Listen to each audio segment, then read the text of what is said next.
اللہ رب العزت قرآن مقدس میں ارشاد فرمایا، یا ایھا الذین آمنوا، اے ایمان والو، قوا انفسکم واہلیکم، بچاؤ اپنے آپ کو، واہلیکم اور اپنے اہل و عیال کو۔ کس سے؟ کس چیز سے بچائے؟ برکاتی بارگاہ خداوندی میں سوالیہ نشان لگا کر پوچھتا ہے، مولا تیرے وہ بندے جو ایمان سے وابستہ ہو چکے ہیں، جنہوں نے تیرے نبی کا کلمہ پڑھ لیا ہے، جو کلمہ اسلام پڑھ کر اپنے آپ کو اسلام میں داخلہ لے لیا ہے، آخر ان بندوں کو تو حکم دے رہا ہے کہ اے اہل ایمان، اے ایمان والو، اپنے آپ کو جہنم کی اس آگ سے بچاؤ۔ آخر کس آگ سے بچاوے؟ مولا وجہ کیا ہے؟ تو رب تبارک و تعالیٰ ارشاد فرمایا، قوا انفسکم واہلیکم نارا، اپنے آپ کو اور اپنے اہل و عیال کو جہنم کے اس آگ سے بچاؤ جس کا ایندھن انسان اور پتھر، جس آگ کا ایندھن وقودها الناس والحجارہ، اس آگ سے بچاؤ جس آگ کا ایندھن انسان اور پتھر ہے، لیکن اسی آگ میں وہی جلائے جائیں گے جس نے دنیا میں اپنی اپنی زندگی کو اسلام کے سانچے میں ڈھال کر گزارنے کے بجائے گناہوں کے سانچے میں ڈھال کر گزارا ہے، جس نے 5 جگہ نماز سے اپنے آپ کو دور رکھا ہے، جو اللہ تبارک تعالیٰ کو سجدہ کرنے سے دور رہا، جنہوں نے اپنی زندگی کو گناہوں میں گزارا، جنہوں نے اپنی زندگی کو خطاؤں میں گزارا، جنہوں نے اپنی زندگی کو اندھیرے میں گزارا، اسلام کے ارکان سے ہٹ کر گزارا ہے، تو رب تبارک تعالیٰ قیامت کے میدان میں ایسے بندوں کو جہنم کی اس آگ میں ڈالے گا جس کا ایندھن انسان اور پتھر، جس کا ایندھن انسان اور پتھر ہے۔ رب ارشاد فرماتا، علیہا ملائکۃ غلاظ شداد، اور وہ آگ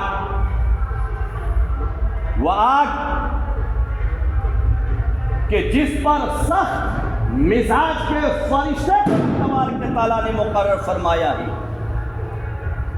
سخت مزاج کے فرشتے کو اللہ تبارک تعالیٰ نے اس آگ میں مقرر فرمایا ہے کہ قیامت کے میدان میں گنہگاروں کو گھسیٹ کر جہنم کو اس آگ میں ڈالا جائے گا۔ میرے عزیزو، نماز فجر کی اذان ہوتی ہے، مؤذن رب تبارک تعالیٰ کے گھر سے پکارتا ہے، حی علی الصلاۃ، حی علی الصلاۃ، حی علی الفلاح، حی علی الفلاح، الصلاۃ خیر من النوم۔ لیکن ہم ہیں کہ اپنے بستر کو چھوڑ کر رب کے بارگاہ کی جانب ہمارا قدم نہیں بڑھتا ہے۔ یہی وجہ ہے کہ مسلمان جب رب تبارک تعالیٰ کو سجدہ کرنے کے بجائے اپنی زندگی کو گناہوں میں گزار رہا ہے، اللہ تبارک تعالیٰ نے آسمانی زمینی بلاؤں میں اسے گرفتار کیا اور ظالم بادشاہوں کو رب تبارک تعالیٰ مقرر کر دیتا ہے۔ میرے عزیزو، ایک مومن کی شان یہ ہو اور یہ ہوتی ہے کہ مومن کبھی بے نمازی نہیں ہوتے، اور جو بے نمازی ہوتے ہیں وہ مومن نہیں ہوتے، وہ مومن نہیں ہوتے۔ اللہ رب العزت ارشاد فرمایا، علیہا ملائکۃ غلاظ شداد، وہ آگ جس کا ایندھن انسان اور پتھر ہے، اس میں سخت مزاج کے فرشتے کو رب تبارک تعالیٰ نے مقرر فرمایا، لا یعصون اللہ ما امرہم،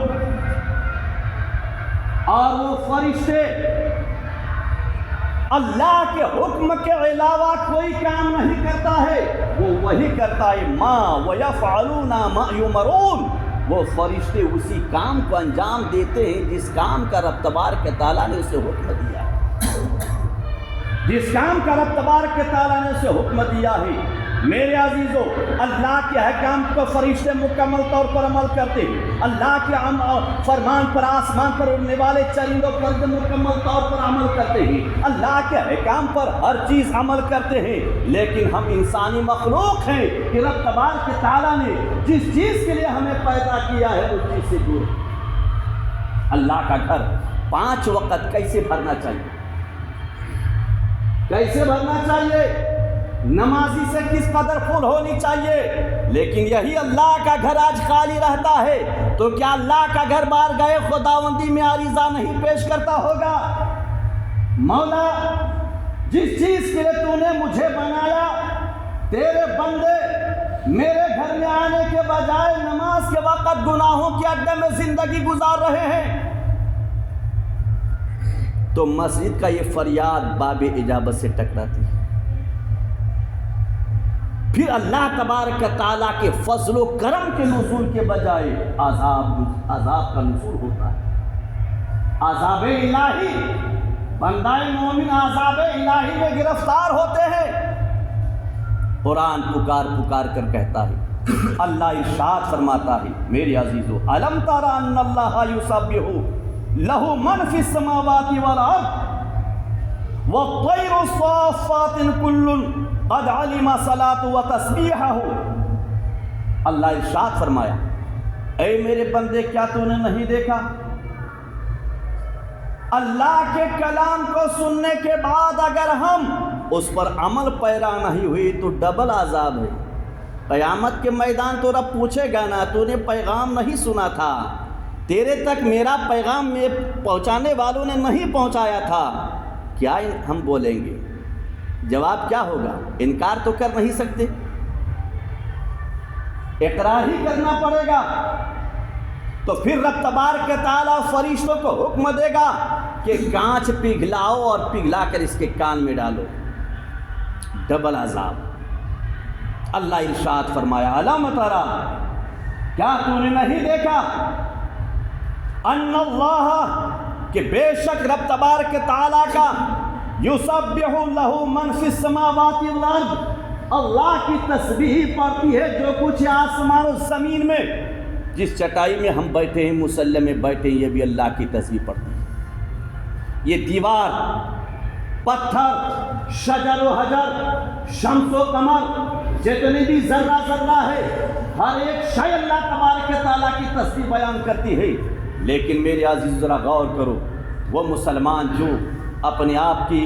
اہل ایمان ہونے کی دعویٰ کرتے ہیں، مومن ہونے کی دعویٰ کرتے ہیں، ایک طرف رسول کامل کی محبت کا دعویٰ کرتے ہیں ہم، لیکن اللہ کے گھر میں ہمارا قدم نہیں گرتا۔ ایک طرف غوث و خواجہ و رضا کی محبت کی دعویٰ کرتے ہیں، لیکن غوث و خواجہ و رضا اللہ والوں نے جن صفات، جن چیزوں پر، جن اعمال پر اپنی زندگی کو پابندی کے ساتھ گزارے ہیں، اللہ والوں کے ان توشے کو، ان صفات سے ہم کو دور ہیں، اپنے آپ کو ہم کو دور رکھے ہوئے ہیں۔ تو بھلا رب تبارک تعالیٰ ان قوم کو فتح اور سفلتا کیسے عطا کرے گا جو عبادت سے دور ہو، اللہ کو سجدہ کرنے سے دور رہے۔ رب فرماتا، من فی السماوات والارض، تسبیح پڑھتی اللہ تبارک تعالیٰ کی جو کچھ آسمان و زمین کے مابین، والطیر صافات، اور اللہ کی تسبیح پڑھتی ہی فضا میں اڑنے والا پرندہ، آسمان میں اڑنے والا پرندہ اللہ تعالیٰ کی تسبیح بیان کرتی ہے، تسبیح پڑھتی ہے۔ ہم نے کبھی سوچا کہ وہ پرندہ اللہ تعالیٰ کی کن نعمتوں سے فائدہ اٹھایا؟ آج انسان، ہم انسان ہیں، اللہ کی بے شمار نعمتیں ہم استعمال کرتے ہیں، لیکن سوال کرتے مولا یہ پرندہ کن کن چیزوں سے تیرا فائدہ اٹھایا؟ میرے عزیزوں، وہ پرندہ آسمان پر اڑ رہا ہے لیکن اللہ کی تسبیح بیان کرتا ہے۔ وَالطَّيْرُ صَافَّاتٍ كُلٌّ قَدْ عَلِمَ صَلَاتَهُ وَتَسْبِيحَهُ، اور ہر ایک اللہ تبارک تعالیٰ کے حضور اپنی نماز اور اپنی تسبیح کو جانتا ہے، ہر شے جانتا ہے۔ تو اللہ تبارک تعالیٰ نے انسان کے لیے کہا، وَمَا خَلَقْتُ الْجِنَّ وَالْإِنسَ إِلَّا لِيَعْبُدُونِ، کہ ہم نے انسان و جنات کو عبادت کے لیے پیدا کیا۔ میری عزیزو، نماز، سجدہ، جو سجدہ ہوتا ہے، سجدہ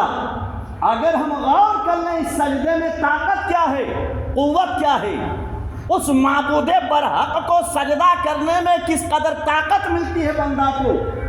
اور دنیا اور آخرت کی کس قدر عظیم شان نعمتیں حاصل کرتا ہے بندہ ایک سجدے کے ذریعے سے۔ تو قسم رب کعبہ کی برکاتی کہے گا کہ 5 وقت کی نماز میں بندہ کبھی وہ رب تبارک تعالیٰ کو سجدہ کیے بغیر نہیں رہے۔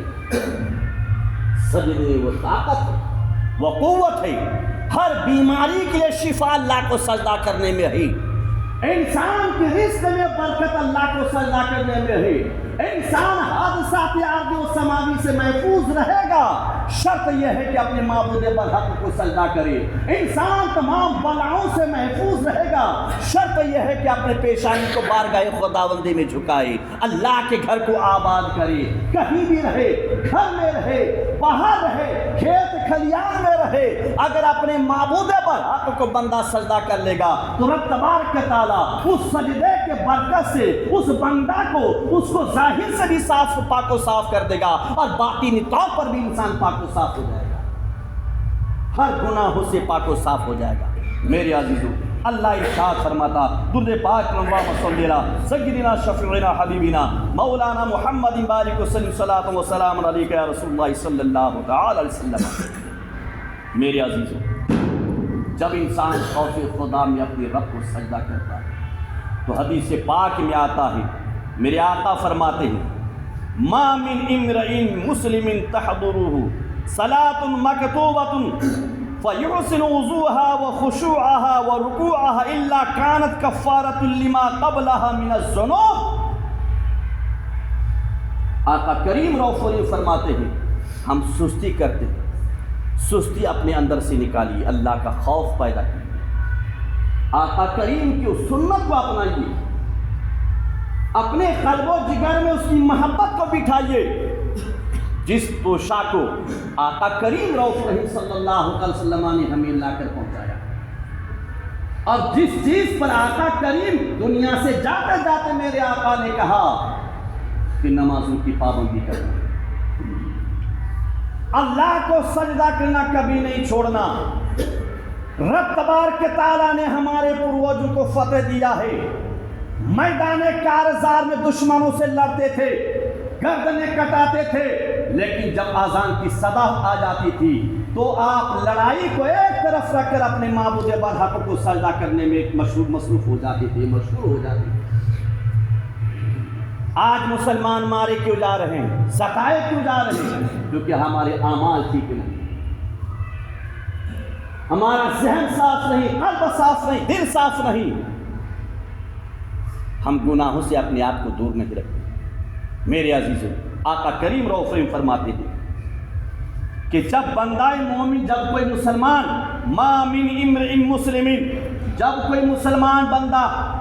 جب کوئی بندہ مومن تحضر صلاۃ مکتوبۃ، جو ہی نماز کا وقت، فرض نماز کا وقت حاضر آ جاتا ہے، فیحسن وضوءها، تو اس نے بہتر وضو کیا، کامل وضو کیا، مکمل وضو کیا، سنت طریقہ سے اس نے وضو کیا، وضوءها وخشوعها ورکوعها، اور پھر اللہ کی بارگاہ میں کھڑا ہو گیا، خشوع اور خضوع کے ساتھ اس نماز کو ادا کرتا ہے، خوف خدا میں دل بھی حاضر ہو، دماغ بھی رب کے بارگاہ میں حاضر ہو، ذہن بھی حاضر ہو، تمام چیزوں سے اپنے آپ کو کنارہ کش کر کے بارگاہ خداوندی بندہ جھک جائے تو آقا کریم فرماتے ہیں الا کانت کفارۃ لما قبلها من الذنوب، تو رب تبارک تعالیٰ اس نماز کی برکت سے،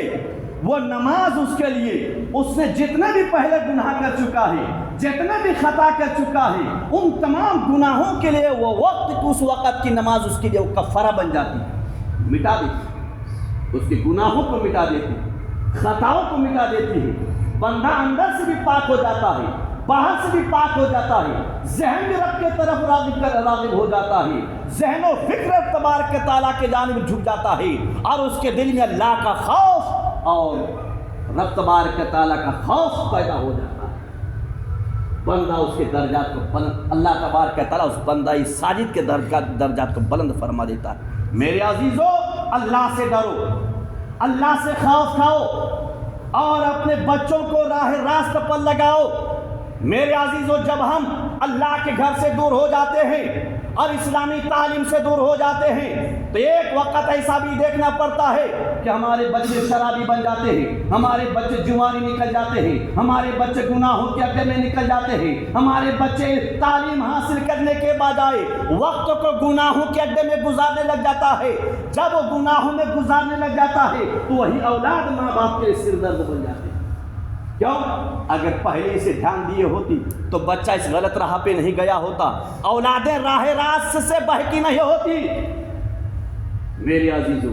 اللہ کے گھر کو آباد کرو اور اپنے بچوں کو راہ راست پر لاؤ، اسلام کا سپاہی بناؤ، دین کا غازی بناؤ، اسلام کا خادم بناؤ۔ جب اسلام کا سپاہی بنے گا تو اللہ تبارک تعالیٰ اسے دنیا بھی عطا فرمائے گا، دین بھی عطا فرمائے گا۔ میرے عزیز، درود پاک پر اللہم صلی علی سیدنا شفیعنا حبیبنا مولانا محمد بارک وسلم، صلاۃ و سلام علیک یا رسول اللہ صلی اللہ علیہ وسلم۔ آقا کریم فرماتے ہیں ان العبد اذا قام فی الصلاۃ فتحت لہ الجنان۔ جب بندہ اللہ کے بارگاہ میں کھڑا ہوتا ہے سجدہ کرنے کے لیے، رب کی بارگاہ میں کھڑا ہوتا ہے، وضو کیا اور اللہ کے گھر میں داخل ہوا اور کھڑا ہوا، اللہ اکبر کہا، میرے عزیزو کیا ملتا ہے؟ ملتا کیا ہے؟ آقا کریم فرماتے ہیں فتحت لہ الجنان، تو اس بندہ مومن کے لیے رب تبارک و تعالی جنت کے 8 دروازوں کو کھول دیتا ہے۔ وَكَشَفَتْ لَهُ الْحِجَابُ بَيْنَهُ وَبَيْنَ رَبِّهِ، اور اللہ تبارک و تعالی اس نماز کے برکت سے اس کے اور رب کے درمیان جو حجاب ہوتا ہے، پردہ ہوتا ہے، اس کو ہٹا دیا جاتا ہے، اس کو ہٹا دیا جاتا ہے۔ وَاسْتَقْبَلَتْهُ الْحُورُ الْعَيْنُ، اور اللہ تبارک تعالیٰ نے حور عین اس کے لیے جنت میں رب تبارک تعالیٰ رکھا ہے، وہ تمام حور العین اس کی استقبال کرتی ہے۔ تو نماز، سجدہ، نماز میں کس قدر طاقت پوشیدہ ہے اور کس قدر دنیا اور آخرت کی برکتیں ہیں، اور اس نماز کی برکت سے اس نمازی کے درجات پر اللہ تعالیٰ کس قدر بلندی عطا فرماتا ہے۔ لہٰذا آئیے ہم عہد و پیمان کرتے ہیں کہ ہم خود بھی اور اپنی اولادوں کو بھی نمازی بنائیں گے، اسے گناہوں سے دور رکھیں گے، بچوں کی تعلیم میں دھیان دیں، اسے اچھا پڑھائیے، دنیاوی تعلیم سے بھی لیس کیجیے اور دینی تعلیم سے بھی لیس کیجیے، اور اسلام اور دین اور اپنے مذہب کا اسے سپاہی بنائیے۔ اللہ کی بارگاہ میں دعا ہے، پروردگار ہم سب کو نیک راہ پر چلنے